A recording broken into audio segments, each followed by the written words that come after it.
Assalamualaikum teman-teman. Jangan lupa klik subscribe ya dan aktifkan tanda loncengnya.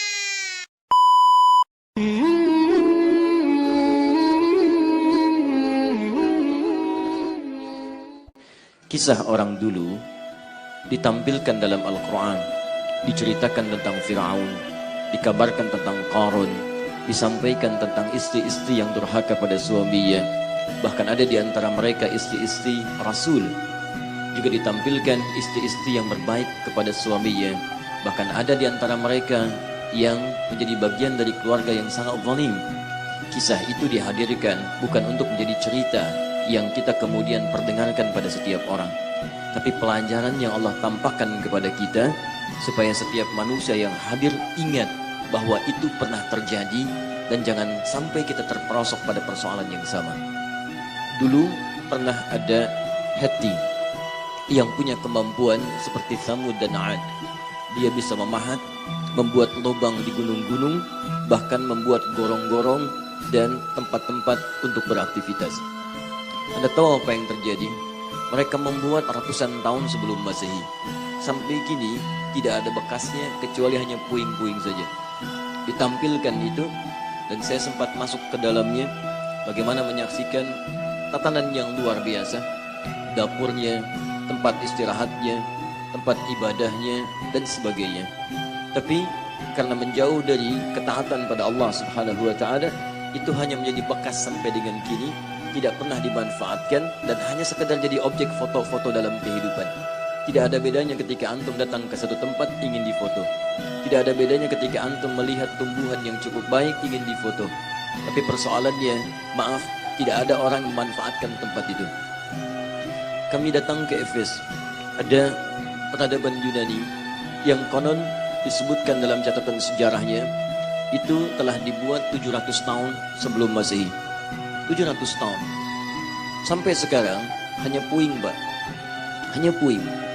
Tiang-tiang sebagian dari tertata seperti Kolosium, sebagian katanya tempat perpustakaan, ya, namanya Celsus. Dia membuat 12.000 gulungan disimpan di situ. Cuman cerita aja, kisah. Tidak ada yang memanfaatkan, cuman bangunan puing. Dan dikalahkan oleh peradaban yang ketiga Romawi. Hancur semuanya, kemudian diambil alih oleh Romawi. Diperluas sampai ke Heliopolis, sampai ke titian Laut Mediterania. Kalau disambungkan sampai ke Italia, nyebrang sedikit ke Tripoli, sampai ke Sumrata. Di daerah Tripoli ada Sumrata, itu peninggalan Romawi juga. Apa yang terjadi? Cuman puing. Gak ada yang memanfaatkan. Yang tinggal di situ tidak ada, yang beraktivitas tidak ada. Orang hanya datang ke situ sekedar foto, lihat dokumentasi, dengar cerita. Tapi tidak semua orang yang datang ke situ dia bisa membaca dengan imannya. Jadi kalau Anda ingin mengukur dengan menggunakan iman, banyak ayat-ayat Quran memberikan gambaran kepada kita. Di antara tingkat kekuatan orang-orang yang imannya kuat di hadapan Allah Subhanahu wa taala adalah apa yang ia lihat, ia dengar selalu mengingatkan dia dengan Allah Subhanahu wa taala. Itu yang diantaranya diisyaratkan di Quran surah ketiga Ali Imran ayat 190 sampai dengan 191. Inna fi khalqis samawati wal ardi wa ikhtilafil laili wan nahari la ayatin li ulil albab alladzina yadhkuruna Allaha qiyaman wa qu'udan wa 'ala junubihim. Di balik penciptaan langit dan bumi, pergantian siang dan malam, itu akan ada tanda. Perhatikan baik-baik. Tandanya disebut dengan ayat. Ya, beda. Ada ayat, ada alamat, itu beda. Alamat dari bahasa Arab, Pak. Ya, diserap ke dalam bahasa Indonesia. Alamat itu tanda yang mendekatkan seseorang pada tujuan. Jadi kalau Anda sudah tahu alamatnya, maka semakin dekat Anda ke tujuan. Di mana alamat Masjid An-Nur, maka disampaikan, oh jalan Bendi sekian, sekian, sekian. Begitu Anda tahu alamatnya, semakin dekat ke tujuan. Anda belum tahu alamatnya, maka berputar Anda untuk mencari tujuan yang dimaksudkan.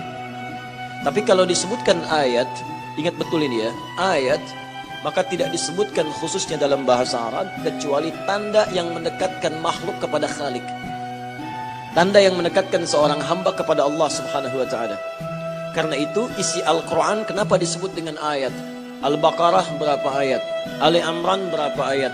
Karena setiap Anda baca Al-Quran menjadi semakin dekat Anda dengan Allah Subhanahu wa ta'ala.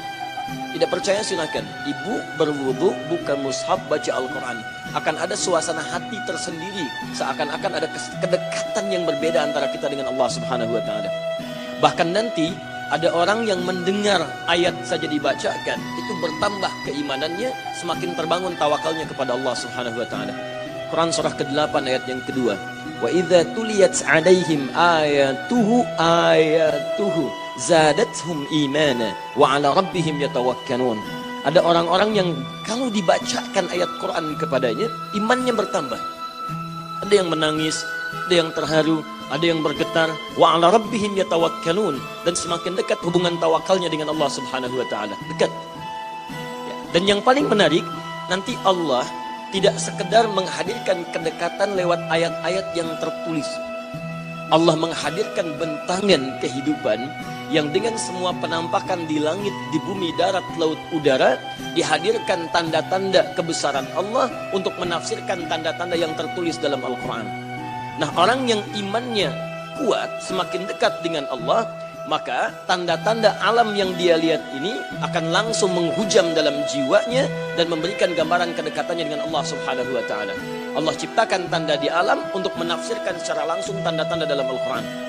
Maka ditafsirkanlah Ali Imran ayat 190 dan 191 tadi. Buka di Fussilat Quran surah 41 ayat 53.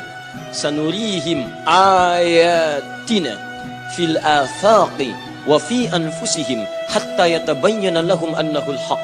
Kami akan tampilkan, akan perlihatkan tanda-tanda yang mendekatkan setiap hamba kepada kami. Lihat, fil afaq, di seluruh semesta, darat, laut, udara, di luar bumi dan sebagainya. Jadi begitu antum lihat, mohon izin, maaf ya, kalau ingin ukur tingkat keimanan kita, coba malam lihat ke langit. Begitu lihat bintang, kalau anda hanya merasakan kekaguman melihat bulan yang bulat di hari-hari ini, bagus ya bulan, standar. Ya, standar. Tapi kalau anda sudah berkata, Masya Allah, begitu indah ciptaan Allah, menjadikan rembulan begitu bulat sempurna sinarnya, keimanan anda luar biasa di situ. Lihat bintang, ingat Allah. Lihat bulan, ingat Allah. Nah, ada di antara tempat-tempat yang Allah tetapkan menjadi sinyal kehidupan bagi setiap masa, di situ ujian keimanan kita. Maka difirmankan, siru fil ardi fanzuru kaifa kana aqibatul mukadzibin. Jalan-jalanlah, silahkan jalan-jalan di muka bumi. Di jalan-jalan itu sunnah, Bu. Pak, gak pakai sunnah. Ya, sunnah. Silahkan jalan-jalan. Tapi jalan-jalan seperti apa yang sunnah harus diteruskan. Boleh silahkan. Kalau anda ingin jalan-jalan silahkan. Tapi lihat kalimat Qur'annya. Fanzuru kaifa kana aqibatul mukadzibin. Silahkan jalan-jalan, tapi cari tempat-tempat yang bisa menguatkan iman. Di antaranya cari peninggalan orang dulu yang durhaka kepada Allah Subhanahu wa Ta'ala. Diabadikan tempat itu sebagai pesan bagi kita. Jangan berlaku lagi seperti itu. Makanya Nabi pernah menekankan, anda silahkan kalau mau rihlah. Kata Nabi, la tasyuddur rihal. Jangan anda menguatkan keinginan untuk jalan-jalan, rihlah illa li thalathin, kecuali pada 3 tempat. Jadi kalau anda ingin jalan-jalan, 3 tempat ini yang paling utama. Tapi kata para ulama, bukan 3 tempat ini jadi batas. Kalau ingin jalan harus ke 3 tempat ini saja, bukan. Maksudnya 3 tempat ini contoh yang paling mulia.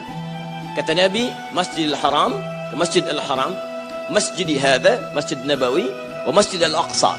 3 tempat. Kata para ulama, kita boleh melihat batasan masjidnya, tapi yang paling penting adalah lihat sinyal di hadis itu, membahas secara maknawi. Kenapa diarahkan ke 3 tempat itu? Karena hanya 3 tempat itu ketika kita hadir di dalamnya, iman kita meningkat kepada Allah Subhanahu wa Ta'ala. Maka hadis itu kata para ulama hadis adalah analogi. Kalau anda ingin jalan-jalan ke beberapa tempat, silahkan investasikan dana yang anda dapatkan dari Allah Subhanahu wa Ta'ala sebagai titipan, tempat-tempat yang bermanfaat yang bisa meningkatkan iman. Kalau anda silahkan ya, ada waktu untuk luang jalan, untuk refreshing, gak ada masalah. Tapi cari tempat yang bisa menguatkan iman. Kalau ke tempat-tempat yang tidak ada manfaat, untuk apa? Ya, anda habis tenaga, habis waktu, habis dana dan sebagainya.